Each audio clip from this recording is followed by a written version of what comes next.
Kira-kira apa yang akan kalian lakukan jika kalian memiliki sebuah kunci yang dapat membuka pintu neraka dan juga mengirim orang lain ke tempat itu? Ya, hal inilah yang terjadi pada manga yang akan aku ceritain kali ini. Cerita dimulai dengan perkenalan tokoh utama kita yang cukup menyedihkan, yang mana ia adalah anak yang sudah ditinggalkan ibunya dan sekarang tinggal bersama neneknya. Dia ini sangat memegang teguh ajaran dari ibunya, yaitu orang yang berbuat jahat akan mendapat balasan dari surga, sedangkan orang yang berbuat baik akan mendapatkan kebaikan pula. Dia bernama Asura. Di sekolah dia ini merupakan korban dari bullying, hanya karena dia mencoba menasihati mereka saat mereka mencoba membuli teman sekelasnya. Tapi walaupun dia dibully, dia terus mempertahankan senyumannya dan tidak membalas mereka. Hal ini dikarenakan dia meyakini ajaran ibunya yang bilang kalau orang jahat seperti mereka akan mendapatkan balasan dari surga. Nah, suatu hari ketika dia lagi mencari makanan, dia melihat seorang kakek yang sepertinya menjual sesuatu.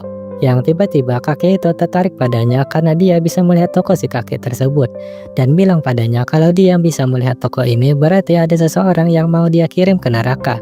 Kemudian kakek itu menawarkan sebuah kunci ke Asura dan bilang kalau kunci ini adalah kunci yang dapat membuka gerbang neraka dan mengirim orang lain ke tempat itu.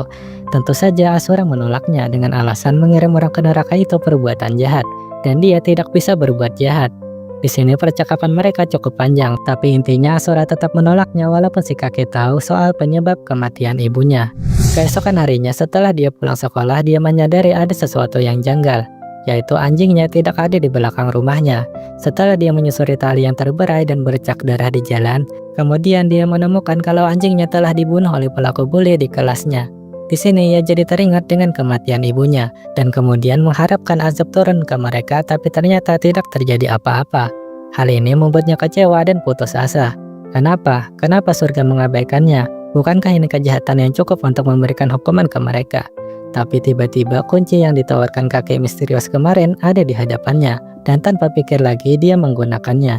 Dan ya, dia mengirim 3 pelaku bully tadi ke neraka, dan di sana mereka diberi hukuman selayaknya di neraka.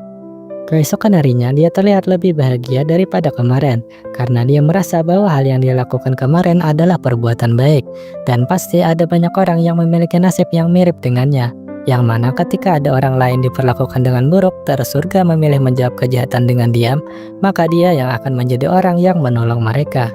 Dengan begitu dia berniat untuk melakukan kebaikan yang lebih besar lagi. Dan ya, sekian dulu video kali ini. Kira-kira ada yang nonton sampai sini nggak ya?